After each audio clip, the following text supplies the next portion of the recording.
Hey guys!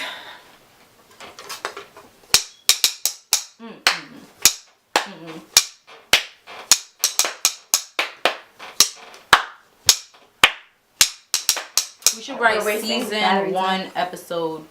You got y'all? No. Next time.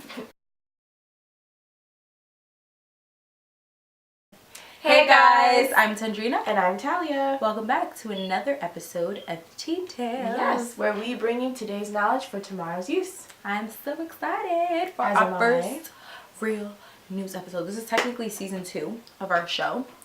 We have a lot to talk about because if you guys are at all into the news, a lot has happened. A lot is going on. And we've been on break for a long time, Yeah, too. we were on break for a long time. So even while we were gone, a ton was going on. And a lot of what we're talking about today will just be kind of follow-up on what's been going on during our break. So we hope you guys enjoyed. Make sure you comment any questions that you may have below. And yeah, let's get started.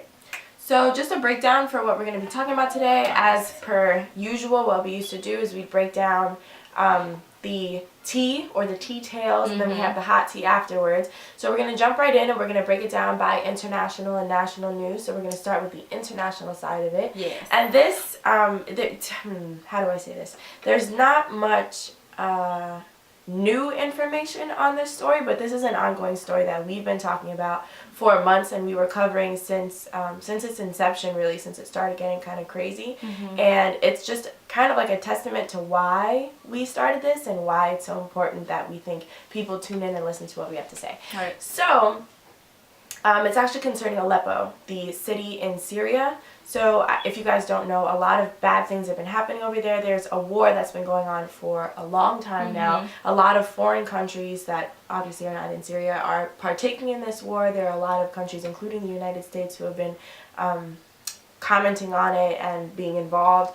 And we noticed that towards the end of the year in 2016, maybe like the last 2-3 weeks of it, people started really caring and noticing what was happening in Aleppo because of social media. Right. This is not knocking social media. This is just saying that the problem that we notice is people only care when it's on social media. Right, or when they other only people notice, care. right? Because it's a lot of celebrities and stuff were posting pictures of the 2 children. I'm sure you guys have seen it on Instagram and on Twitter. I personally noticed all over my timeline, all the celebrities I follow were all posting the same picture and kind of saying, you know, pray for Aleppo, pray for Aleppo.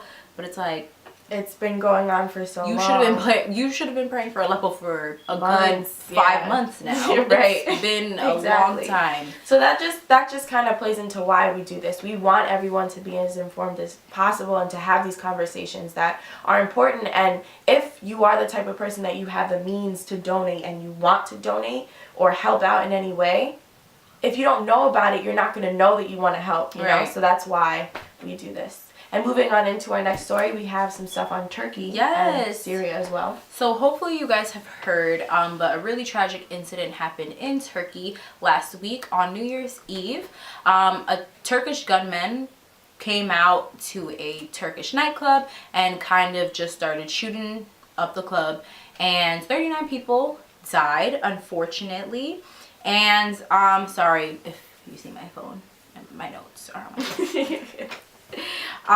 So the authorities do say that they are very close to finding the person who is obviously guilty of shooting up the club, and hopefully they will come up with that information soon. But in the meanwhile, ISIS has claimed responsibility for the attack.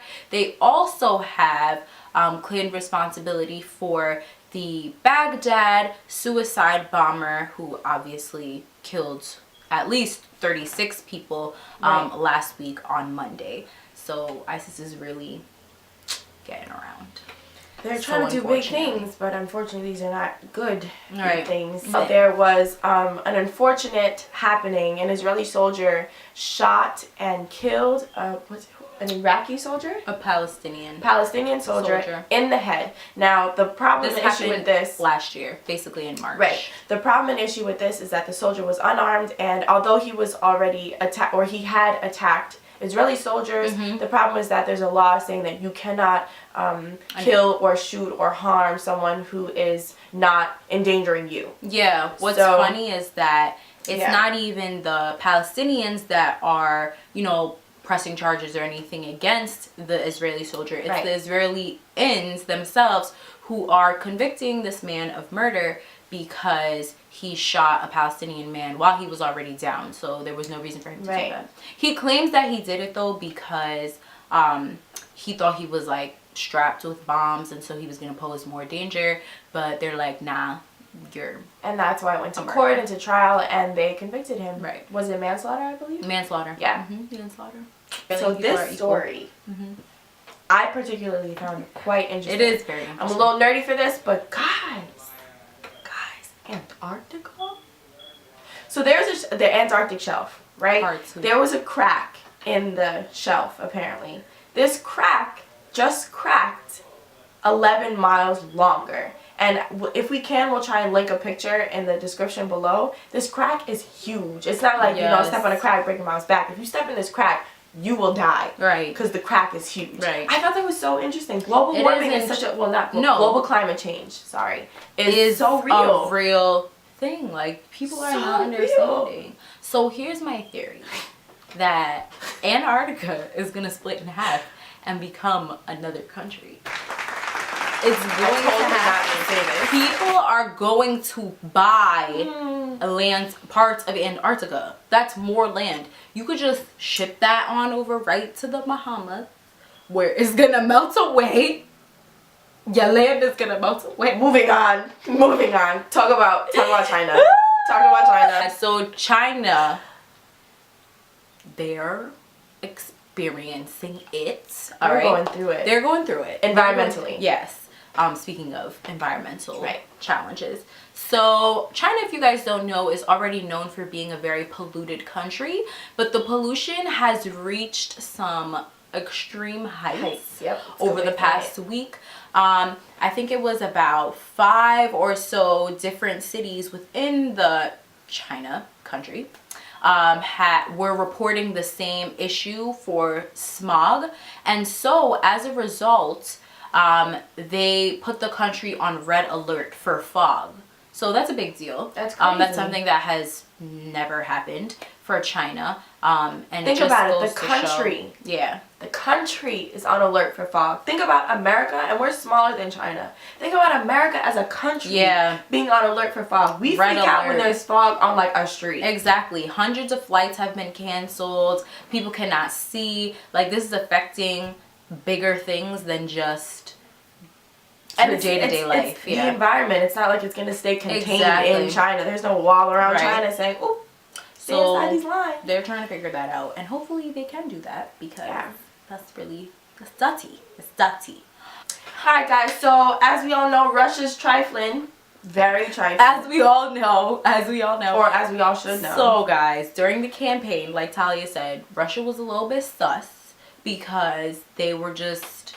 Basically, they were fraternizing with our electoral process, and U.S. government officials have confirmed that, yes, in fact, they had a huge role or a heavy hand in the hacking. Exactly, in our hacks within the DNC, within Clinton's emails and things like that, and also within this past election, which Trump obviously was saying that it's ridiculous that the FBI would say stuff like that because it's just not true.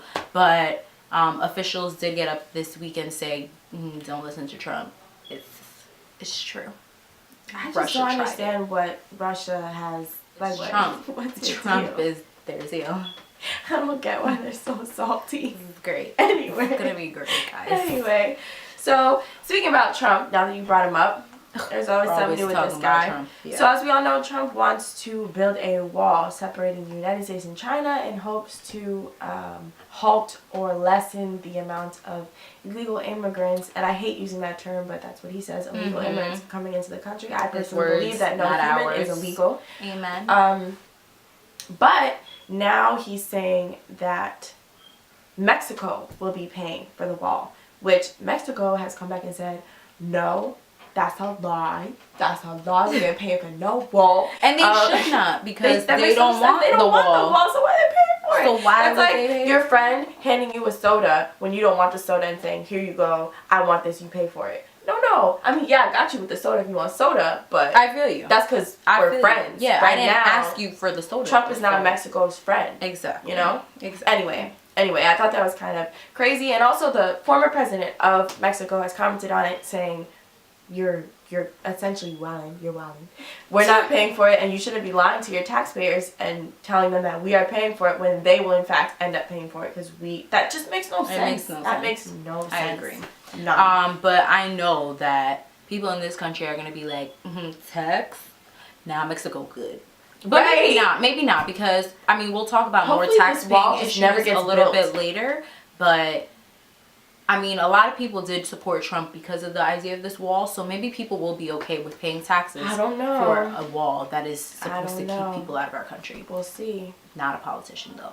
Right. So more about Trump. Also talking about Trump. Do you want to talk about this? Sure. So Trump, during the campaign, I'm sure you guys did hear, or maybe you didn't. Last year we did report a story saying that Ford was coming or going to Mexico. Speaking of Mexico, to build more cars there because it was just getting way too expensive to do it here in the United States. Which is back. During his campaign, Trump said, that's ridiculous. We're losing thousands of jobs because Ford wants to go overseas to build American products.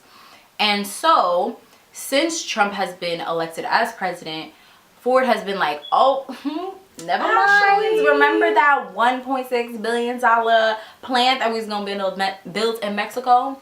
We're not going to do that no more. We're going to do it in the United States. So they're going to... good. It is good. Their reasoning, I think, is... Exactly. They say that it's because Trump... They trust that Trump has good, pro ideas for their business. And maybe he does. Maybe he does. Yeah, he is a businessman. He is a successful businessman. Yeah. So they're going to invest instead $7 million, into their existing plant over in Michigan. Hopefully that helps us. Let's hope so. I mean, we'll see. Sorry, guys. Yes. We apologize if things just kind of shifted a bit. We're still getting the hang of all this stuff, filming for y'all.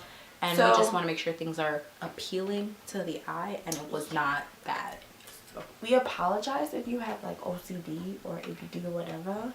But if the lines in the back were irking you, they were irking me too. Right. So we stopped. They're still kind of irking me. Regrouped. Yes, that's a word. Regrouped and collected ourselves and our background and have improved. And now we're going to move on in. So we've been talking about all the international news. We're kind of going to wrap that up now and move on into the national news. Yep. But since we've been talking about Trump, we're going to open on with more stuff about him. You can take it. I feel like he's just going to be the prime topic for everything. While. Yeah, and like the next 4 to 8 years. Hopefully not. Hopefully he's subtle and he's doing what he needs to do. But I mean, I feel like presidents in general don't be on Twitter that much, and he be on Twitter that much. So, he's on Twitter more than celebrities are on Twitter sometimes. So. Anyhow, Trump and Obamacare. We know the two just do not mix. For those of you who do not know what Obamacare is, thank you for watching Teatails. Welcome. This is Stay with us. Subscribe and hit that bell button so you get a notification every time we post. Every time we post a video. Learn something new every day. Yeah. Obamacare is also known as the Affordable Care Act, which basically provides affordable health care to people who can afford health care, obviously. Yep. So, people who are like Trump are against the act because it essentially increases taxes and people don't like the idea of paying for somebody else to have health care because they can't afford it. And also there's some controversy with the Obamacare system within itself. Whatever. Generally, the idea, I would say, is a good idea, Obamacare. I don't know the logistics of it. Right. Exactly. But Trump has been completely against it, and so has the VP elect Pence. Yes. So Obama came on down to the Hill, which is located in DC, the capital. And he was trying to talk to some Democratic lawmakers to make sure that they were kind of on his side and would help ensure that his legacy stayed alive even after he stepped down from presidency. But Mike Pence also came through to the Hill and he was like, no, just to let you guys know, our first order of business when we're in office is Obamacare. We're just deleting it. Now, the problem with that is 20 million people are signed up for healthcare through Obamacare right now. Making this current time that we are living in right now, okay, the time where the least amount of people are without healthcare ever in the history of the United States of America. Ever. So you would think Obamacare is a great thing. But apparently the GOP does not think so. We are equal opportunity givers. So if we say something is sus, something's sus. If we say somebody's trifling, somebody's trifling. It doesn't matter if it's national or international. So just as I said, Russia's trifling. Congress is sus. Boy. Take it away, tell you guys. So, Congress came back from vacation, right? So did all of us. Congratulations. Well, if you had vacation. Yeah. I didn't have a vacation. Right. If you had a holiday vacation, congratulations. Now, Congress also had a holiday vacation. They came back ready, refreshed, and then the GOP was like, surprise, guys. We're going to vote on... I'm sorry. My phone just went off. Excuse me. Uncle David, stop texting me. We're going to vote on the Office of Congressional Ethics, and we're going to move that under congressional control. Now, guys, let me explain to you something. The Office of Congressional Ethics. Do you understand what that means? They are a separate entity, okay, that are in charge of keeping Congress in check. Okay, in check. Line. You know what I'm saying? So now Congress wants to vote, not Congress, the GOP wants to vote to bring the Office of Congressional Ethics under congressional control. Do you see what I'm saying? So it's one. So now the people keeping the people in check are now the same people all together.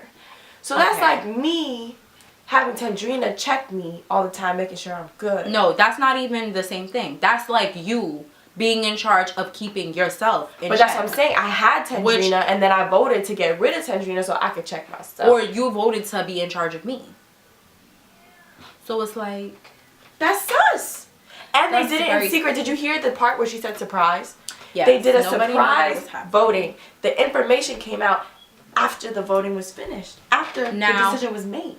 Now, luckily, actually, there was no decision made. House Speaker, House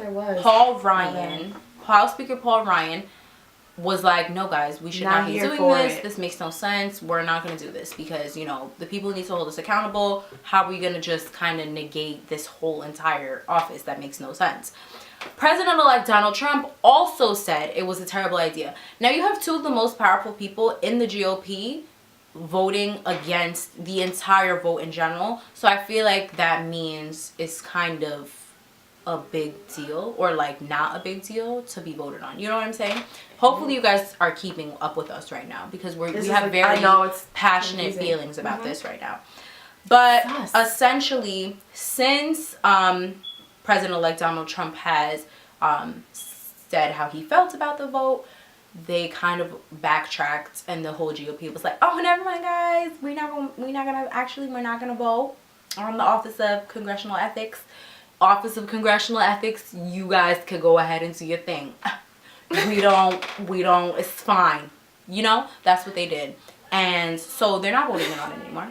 But it's a problem just because the GOP is in charge of the Republicans. Are now in charge of the White House and Congress, and their first order of business was a mistake, basically. So that's good. That's good. The next 4 years, they're gonna be great. But we're independent, though. We're independent. This is a good one. Yes, this story also close to our hearts. This hits home. I'm not gonna lie, I'm a little salty. Don't be. This is good. Yeah, it's great for people after us. So, all right, let's jump into it. So, Andrew Cuomo is said to now be passing a bill of some sort or some sort of legislation that allows people. He wants to pass. That's true. Yes. Well, I feel like it'll happen. I hope so. I hope it does. I hope it does. But remember, the Republicans are in power. No shade though. Huh? So, yes. So this legislation is said to make schooling, public schooling for college students or higher education, free. So 2-year and 4-year state public schools are going to be free. So essentially where we went would have been free. Yeah, we did go to a public state school. A SUNY school, so for any family, for any student's family that makes $125,000 or less a year, school will automatically be free for them. I feel like that's a majority of New York. I was included in that bracket of monetary funding. Where was this when we were in college? But I'm not even worried though, because if Cuomo got the people's education for the future, that means he got the people's education from the with past. The loans, you know. But there's already something with, I was telling you about this a couple weeks ago, I feel like there's something, a loan forgiveness program. I'm not sure how legitimate they are, but they did reach out to me, and after a certain amount of your loans, you don't have to pay them back. Those programs definitely exist. Thanks to Obama. And Trump also, as controversial as he may be, is also very focused on helping with loan forgiveness and for people who graduated from college, which is great for people like us who just graduated, want to get our masters, but we're kind of in this in-between of like, but yeah, so this is great. Bernie Sanders was a huge supporter of this. He was actually there when Cuomo, Governor Cuomo announced it. He was so excited about it, and he says that if it's passed in New York State, tons of states are going to follow. This will be the first state, if passed, that has a program like that. So that's really awesome. Thanks, Governor Cuomo. So we actually have our last story of the Teatails section. And it's kind of cool, but it's also kind of like, duh, what's going on? Right. I don't understand. So, I don't know, do you want to talk about it? Yeah, I'll talk about it. So basically, scientists came out with this new information that said in order to avoid peanut allergies in children, you should feed them nuts. Peanuts. I personally just always thought that, but apparently years ago, doctors were telling their patients, don't feed your child. If they have the potential of having a peanut allergy, don't feed them anything with peanuts until they're about 3 years old. And now scientists are like, actually, no. Children should be eating peanut or nut-based products before they're even 6 months in order to avoid developing peanut allergies. You build up an immunity to it. I thought this was regular. I thought that made sense. Literally, I thought it was. But that's great that this news is out now. So fantastic. Power to the people. Go scientists. Yeah, right. So that concludes our Teatail segment. That was entirely too much longer than we expected it to be. Hopefully in the future we'll be able to condense that down for y'all.